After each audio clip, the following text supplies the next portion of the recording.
Boa noite, queridos. Que bom ter os nossos pastores de volta, Niles e Nanda.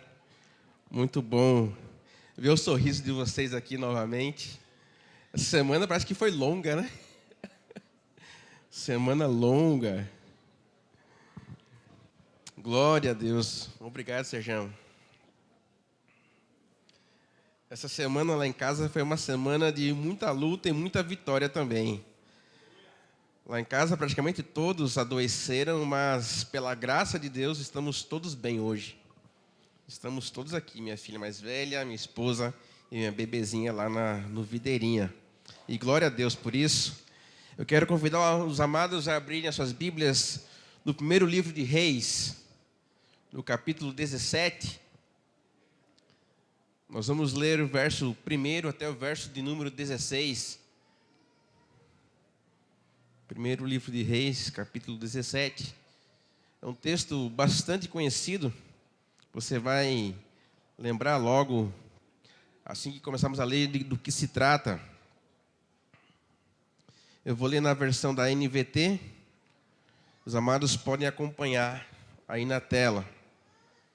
Elias, que era de Tisbe, em Gileade, disse ao rei Acabe: tão certo como vive o Senhor, o Deus de Israel, a quem sirvo, não haverá orvalho nem chuva durante os próximos anos, até que eu ordene.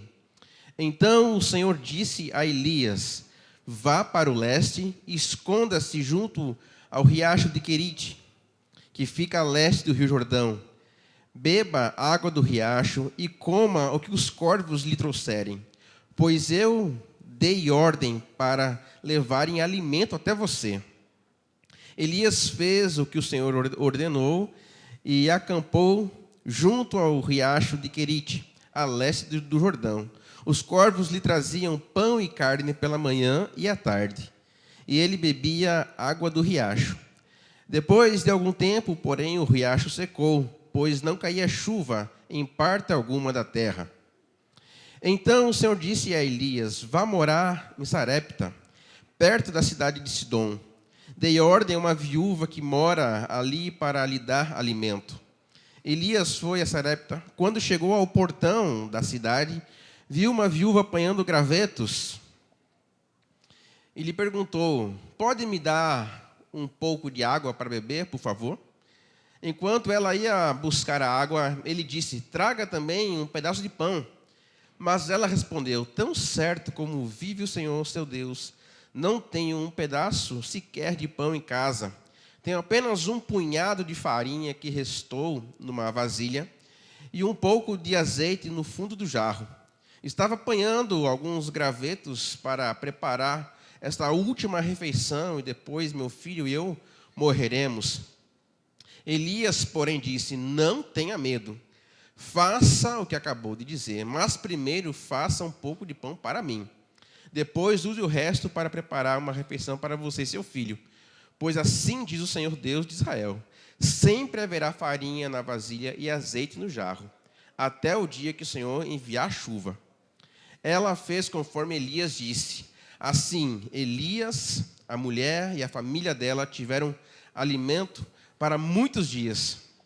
Sempre havia farinha na vasilha e azeite no jarro, exatamente como o Senhor tinha prometido por meio de Elias. Até aí, somente.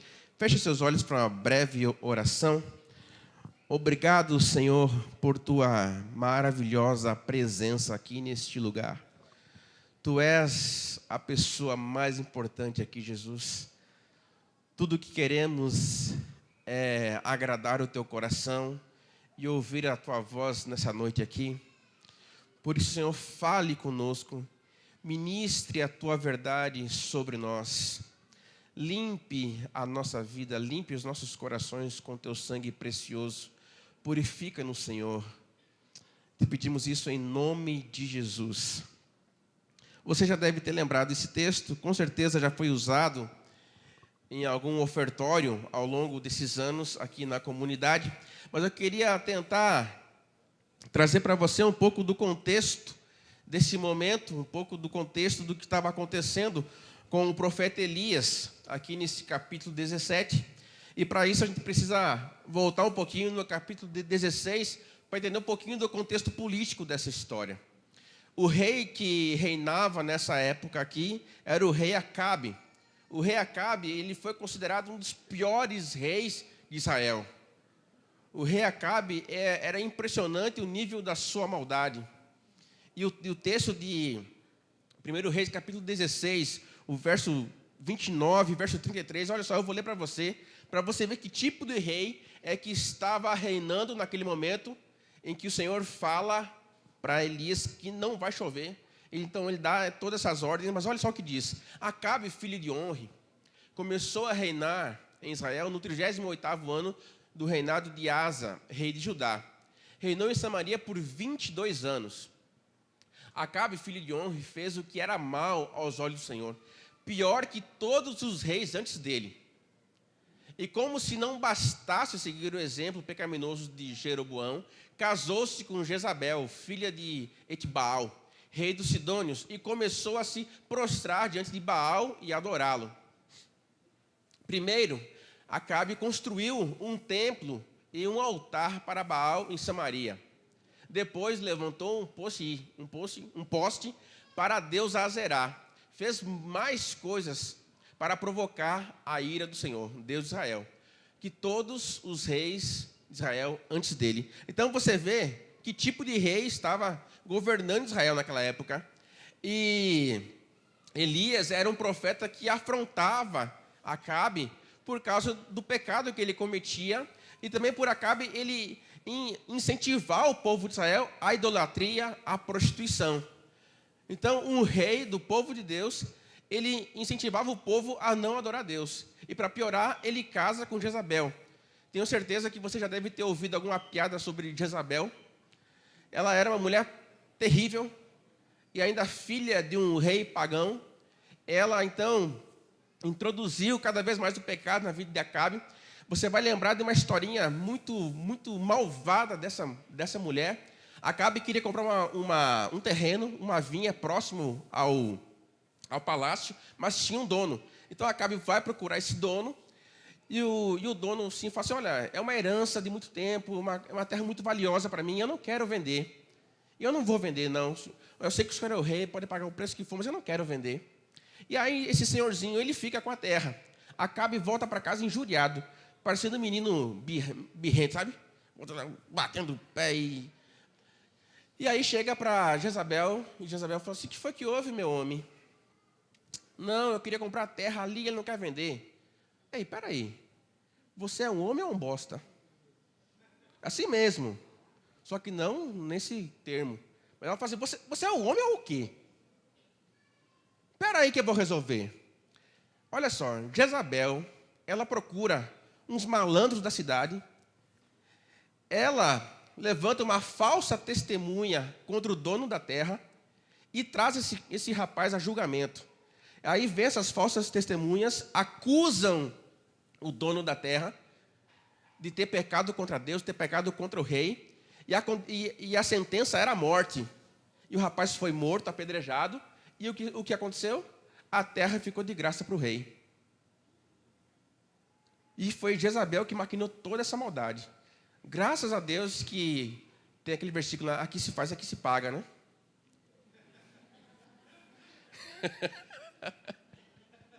Rapaz, a morte dela foi terrível. Mais à frente você vai ver que ela é jogada do lado do terraço do palácio e os cachorros comem a carne dela. Mas uma coisa profetizada é que isso ia acontecer com ela. Porque ela era uma mulher má, muito má. E Acabe ia nesse caminho.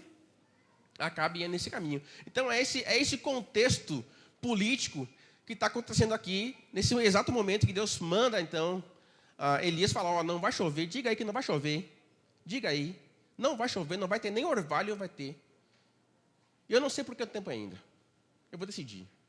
E aí, então, o profeta ele fala: ó, não vai ter orvalho, não vai ter chuva. E Deus fala assim para ele: agora você vá para o riacho de Querite, você fique lá, que eu já procurei, já organizei o iFood para levar comida para você pela manhã e pela tarde. E aí já começa a ficar um pouco interessante essa história. Porque Deus, ele ele tem um modo de agir meio esquisito. Porque ele manda o rapaz ficar escondido na beira do riacho e manda que os corvos levassem pão e carne para o profeta se alimentar. Quando você que conhece o corvo, né, conhece o urubu, esses bichos assim, não são animais interessantes, não são animais que você teria o interesse de ter perto de casa, né? Eu vou criar esse bichinho aqui porque eu achei lindo. Mas foi esse animal que o Senhor ordenou para que fosse levar comida, levar pão e levar carne para o profeta. E aí eu estava estudando e estava meditando nisso e estava viajando nesse texto. Falei, poxa, por que Deus não podia mandar o maná? Por que Deus não podia fazer brotar um pãozinho toda manhã ali para Elias? Mas Deus tem suas formas de agir. Ele sabia o que estava fazendo. Essa é a verdade. Ele sabia o que estava fazendo. Mas algo ainda continua a deixar a história cada vez mais linda desse texto. Porque, então Deus fala assim, ó, vá para o rio, vá tomar água lá, que eu vou mandar comida para você. Então passa-se o tempo, o riacho seca, e ele fala assim, agora você vai para Sarepta. Você vai para Sarepta, que eu já ordenei lá uma mulher, uma viúva, para sustentar você. E ele vai. Só que Sarepta era uma cidade governada pelo sogro de Acabe. Então você imagina que ainda o clima politicamente não era o melhor. Mas ele obedece. Elias não questiona, Senhor, mas como será isso? Ele apenas vai. E quando ele está chegando logo de cara, no portão da cidade, ele encontra essa mulher, essa viúva, que está lá catando os gravetos. E ele fala assim, ô minha senhora, você pode me dar um copo d'água? Aí ela vai pegar água para ele. E aí ele fala assim, ó, e aproveita e traz um pãozinho para mim também. Traz um pãozinho para mim. E ela logo de cara responde, ô Senhor, tão certo como vive teu Deus, eu não tenho um pedaço de pão sequer na minha casa. Eu estou aqui catando esse gravetinho aqui para fazer o que sobrou aqui para mim e meu filho, e vamos morrer. E ele fala assim, olha, não tenha medo. Vá, faça a comida que você tem que fazer, mas primeiro faça para mim. E depois você faça para você e o seu filho. E aí eu quero fazer uma pausa nesse trecho, porque parece que alguém errou nessa matemática. Porque, raciocinando humanamente, eu acho que teria que ser um outro tipo de viúva, uma viúva um pouco mais abastada, para suprir o profeta. É ou não é? Pensa comigo, velho. Pense comigo. Será que não seria mais interessante ele chamar uma mulher que tinha 1 quilo a mais de farinha? Uma mulher que tivesse mais tranquila, que tivesse lá uma despensa um pouquinho mais cheia, que tivesse alguma reserva, tivesse se preparado? Mas não. Vai justamente na viúva mais pobre. E tinha apenas um filho. E ela só tinha um tiquinho de farinha, um tiquinho de azeite. E a perspectiva dela era de morte. O que ela via, o futuro dela, para ela e o filho, era comer e morrer. Era essa a perspectiva dela. E foi justamente nessa viúva que o profeta põe o olho e o profeta fala, faça isso. Talvez Deus tinha se esquecido de falar com ela primeiro. Talvez se tivesse falado com ela, ela já estaria com o bolinho pronto lá. Mas não foi isso que aconteceu. Não foi isso que aconteceu. E aí ela é sincera, porque a fome e a miséria tinham batido na porta da casa dela. Então a fome, a escassez, era real na vida daquela mulher. Quando ela se negou a fazer o pão para o profeta, ela não estava sendo egoísta, ela não estava mentindo. Ela estava sendo verdadeira, olha, eu não tenho. É só isso aqui, ó. E só serve para mim e meu filho. Mas o profeta, ele estava alicerçado numa palavra. Ele não estava baseando-se numa circunstância. O profeta, ele não estava baseando em possibilidades. O profeta estava se baseando numa verdade que lhe foi dita pelo próprio Deus. Eu ordenei uma viúva que lhe dê alimento. Então o profeta, ele não estava preocupado se ela tinha ou não comida. Ele estava baseado no que Deus disse a ele como seria. Porque o que ele fala, o que ele responde a ela, é justamente o que Deus disse para ele. Ele não fala assim, me desculpe, então eu vou procurar outra pessoa. Ele não fala isso. Ele não fala, eu vou procurar uma outra mulher, eu acho que não foi você, não. Ele fala assim, não tenha medo. Você vai fazer o que você disse, mas primeiro faça para mim. Porque assim diz o Senhor, não vai faltar farinha e nem azeite. Havia uma verdade ali. Mas não era a verdade da circunstância. Era a verdade vinda do céu. Deus disse que ia suprir. Deus disse que ia fazer. E aí a história começa a ficar cada vez mais linda quando nós começamos a nos debruçar nessa mensagem. E aí eu quero entrar no primeiro ponto de reflexão dessa noite. São apenas 2 pontos. E esse primeiro ponto é: havia uma verdade reinando sobre toda aquela circunstância. Havia uma verdade reinando sobre toda aquela circunstância. O cenário não era bom, tinha um rei mau imperando, tinha o caos da escassez. Quem aqui já passou por escassez consegue entender um pouquinho do que é isso aqui? Quem já enfrentou um período de seca? Recentemente nós estávamos lá na fazenda de Stephenson, e aí, no final do ano, foi um período muito seco. E o capim tudo acabado assim. Rapaz, e o cenário de seca é terrível. Você vê o gado morrendo por falta de água, por falta de comida, e não adianta, não tem o que fazer. Tenta ali remediar para tentar que morram o mínimo possível. Mas a seca destrói tudo. Então era esse cenário. Então, era um negócio catastrófico. E aí o rei, que era para ser um canal de Deus para o povo, é um canal de maldição e de condenação, porque introduziu a idolatria e a prostituição para o povo. Então não tinha uma perspectiva muito bacana. Mas a verdade é que Deus estava sob o controle de todas as coisas. Nada fugiu da ordem de Deus. Tudo parecia um desastre, mas não para Deus. Ele manda o profeta para a beira do rio. Ele manda que os corvos alimentem o profeta. Ele manda então o profeta para a cidade. Ele escolhe uma viúva pobre para cozinhar, mas uma viúva sem recursos. E a história fica cada vez mais apaixonante. A verdade é que tudo estava nas mãos de Deus. Nada dependia do que os olhos humanos poderiam ver. Nada dependia da capacidade humana de fazer algo, de produzir algo. Tudo estava sujeito à soberania de Deus. Era essa a verdade que reinava. Deus tinha tudo sob controle. Deus estava vendo muito mais do que o profeta via, do que aquela viúva via. Tudo estava nas mãos de Deus. Ele era a verdade emanava de Deus. Deus vê muito além do que o homem pode ver. Deus vê muito além do que os nossos olhos podem enxergar. O homem pode fazer, sim, planos. O homem pode, sim, ter expectativas. O homem pode fazer projeções, mas nunca terá uma certeza e uma convicção, porque quem dá é o Senhor.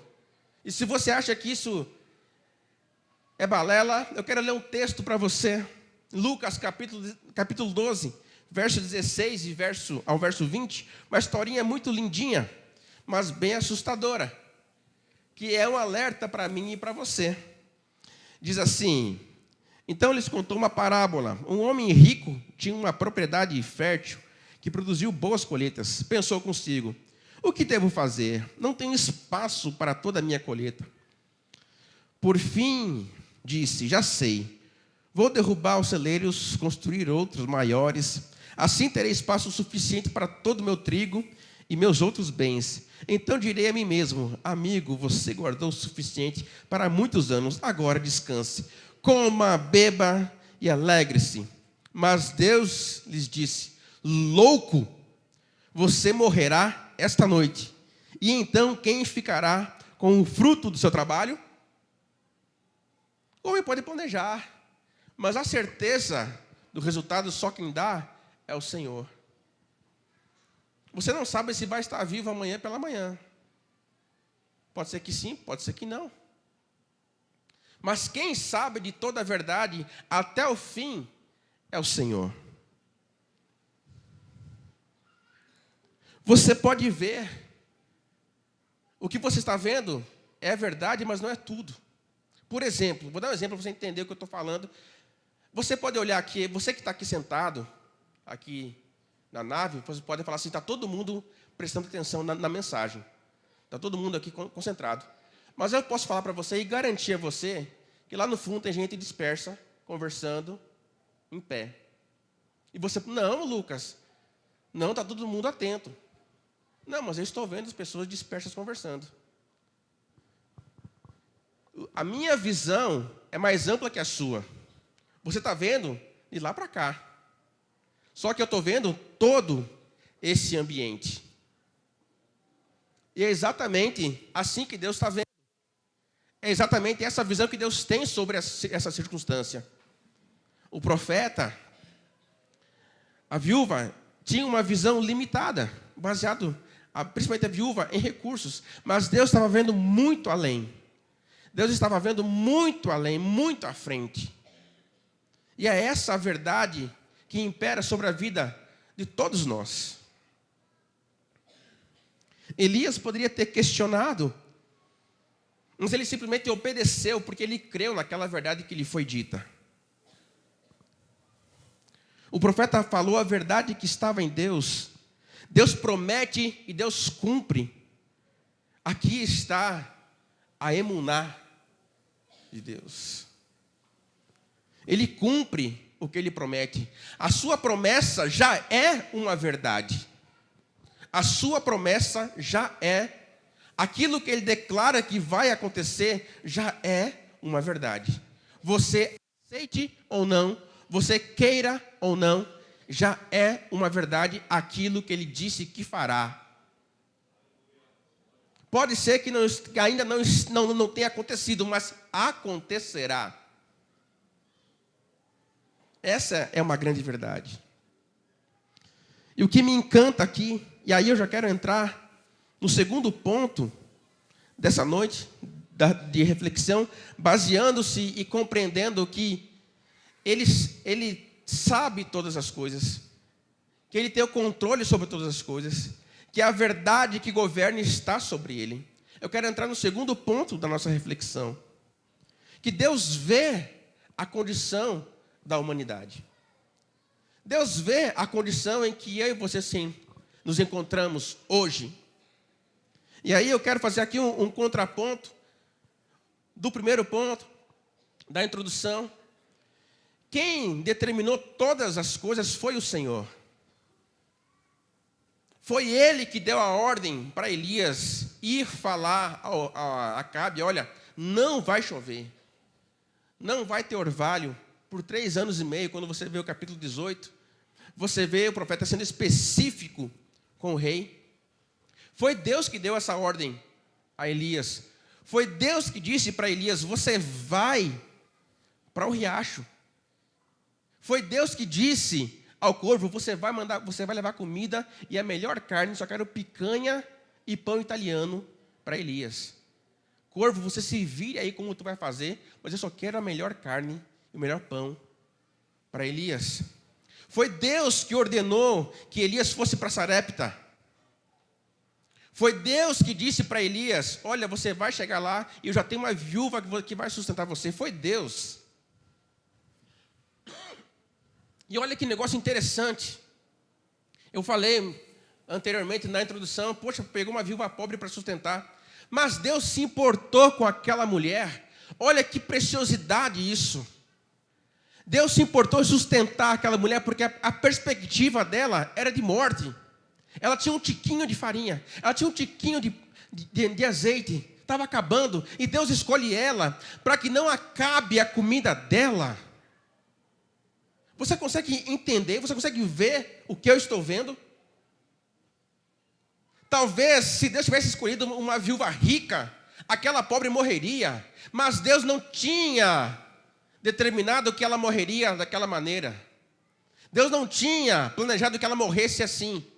Deus se preocupou com o sustento dela. E Ele coloca essa mulher no plano eterno dEle. E ela chega de uma maneira até despercebida. Mas no plano de Deus, ela era uma peça-chave para que o suprimento do céu viesse sobre ela. Para que ela não morresse de fome, para que a sua família fosse suprida. Ela estava dentro dos planos de Deus, porque Ele é que sabe toda a verdade.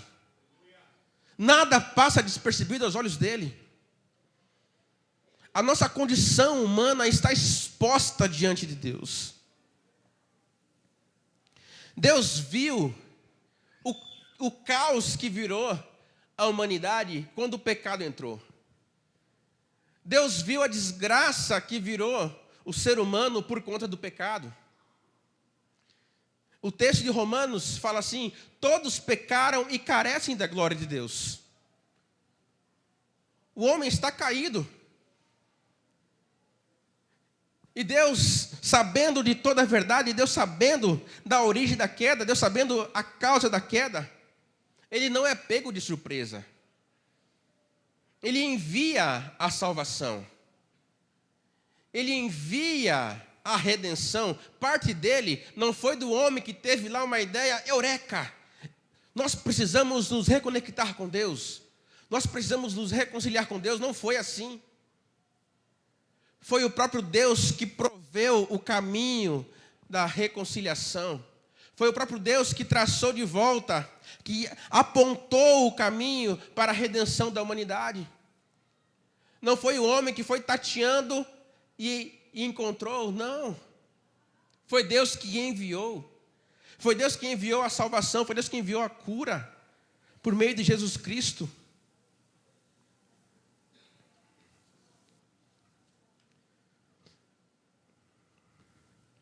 Gálatas capítulo 4, verso 4 e verso 5 diz assim: mas quando chegou o tempo certo, Deus enviou seu filho, nascido de uma mulher e sob lei. Assim o fez para resgatar a nós que estávamos sob a lei, a fim de nos adotar como seus filhos.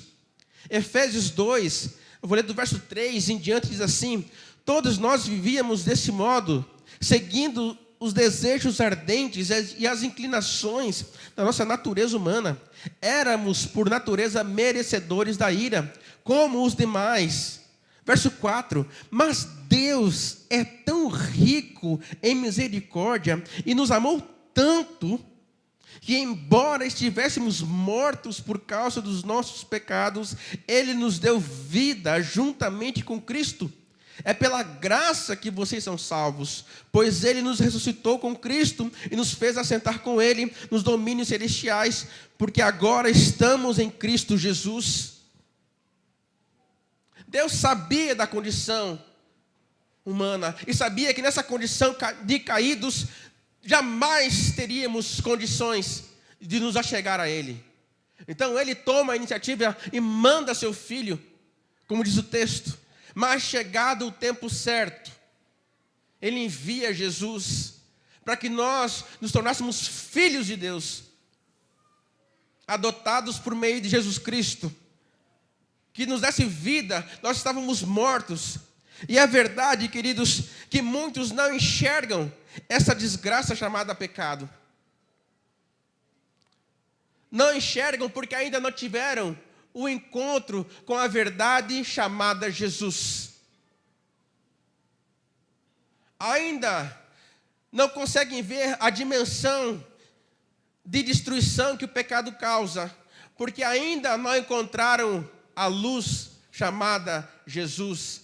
Ainda vivem numa condição de trevas pelo pensamento, pela própria razão. Amados, nós só nos deparamos com a verdade de como estamos quando estamos diante da cruz de Cristo. Diante da cruz, estamos todos nus. Diante da cruz de Jesus, nós não conseguimos esconder nada. Diante da cruz de Jesus, nós estamos nus. Não há como nos esconder diante da cruz de Cristo. Não há como camuflar, não há como tentar enganar Deus quando estamos diante da cruz, porque aquela nudez de Cristo era minha e era sua. Jesus levou sobre si as nossas dores, o pecado que era a condenação que era para mim e para você, Ele levou sobre a cruz. E ali, diante da cruz, nós conseguimos ver a desgraça que o pecado causa na vida. E nós só conseguimos entender isso quando olhamos para essa cruz. Nós só conseguimos compreender quando, de fato, estamos expostos a essa verdade. Suas boas ações, elas não escondem suas más intenções.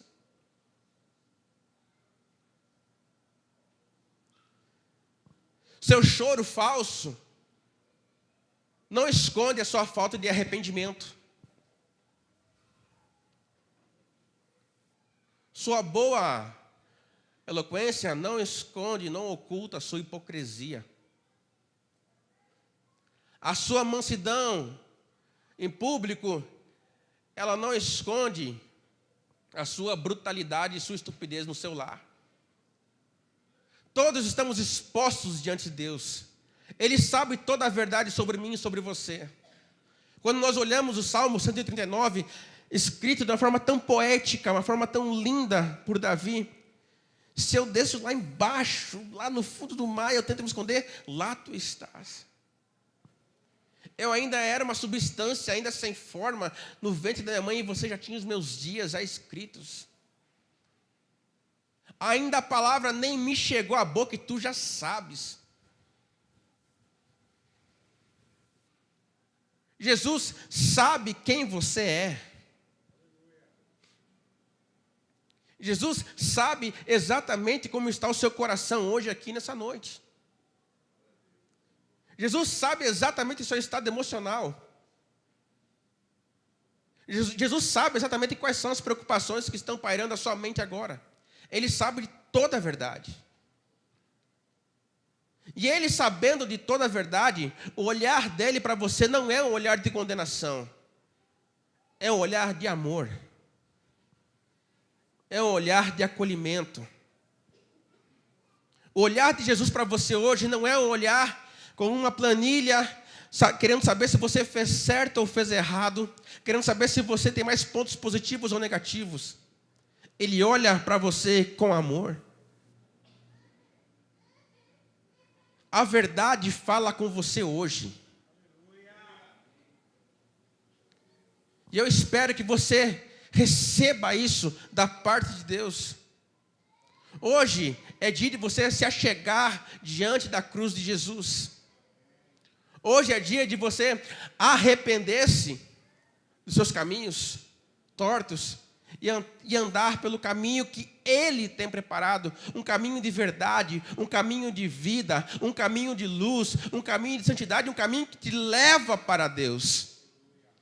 Não é um caminho de religião, não é um caminho de doutrinas e dogmas, é um caminho de vida, que te traz para a vida, que te conduz em vida, um caminho que te conduz em liberdade. Aquele Deus que sabia da circunstância de Elias e aquela viúva, é o mesmo Deus que sabe da sua circunstância hoje, meu querido. E Ele não está aqui te condenando. Ele não está aqui julgando você. Ele está aqui te convidando. Filho, eu sei de toda a verdade. E eu quero ajudar você. Eu quero dar a você o meu fardo que é suave, o meu jugo que é leve. Eu tenho visto o fardo pesado que você leva, mas eu já levei na cruz toda a culpa, toda a condenação, já está pregado na cruz, para que você tenha vida, para que você seja livre, para que você possa respirar aliviado, porque de fato o peso sobre ti foi tirado. Eu quero convidar a banda, eu quero o som do violão dedilhando aos meus ouvidos. Eu sou fã incondicional de Jonatas, e toda vez que ele toca, eu sou ministrado por esse dedilhar do teclado, do violão, e do teclado também, que é de Carlos Blanco. Carlos Blanco, por favor. PJ. Quando eu meditava nesse texto, foram algumas manhãs chorando diante dessa palavra, porque foi um conjunto de coisas. Foi estudando essa palavra, foi fazendo um curso que Nilis me indicou, que essa palavra surgiu e brotou ao meu coração. A verdade chama você. E todos nós, um dia, querendo ou não, nós vamos ter que encarar a verdade. Ter que encarar a verdade de quem somos, de quem fomos, e talvez a verdade de quem nunca conseguiremos ser. Mas existe um caminho bom para ti nessa noite, chamado Jesus Cristo. Por mais desgraça que pareça ser sua vida, existe salvação para ela. Por mais difícil que pareça a circunstância, existe solução. E o nome dessa solução é Jesus. Existe alívio para a sua dor, e o nome dela é Jesus. Tem uma água que você precisa beber para você ser purificado, e essa água é Jesus. Existe um pão que você precisa comer para que você seja de fato bem nutrido, e esse pão se chama Jesus. Eu quero convidar Mateus aqui, ele vai finalizar esse momento. Nós vamos cantar uma música, e enquanto essa música toca, feche os seus olhos, permita que a verdade de Deus fale com você nesse momento. Permita que essa verdade falada hoje aqui encontre espaço em seu coração, em nome de Jesus.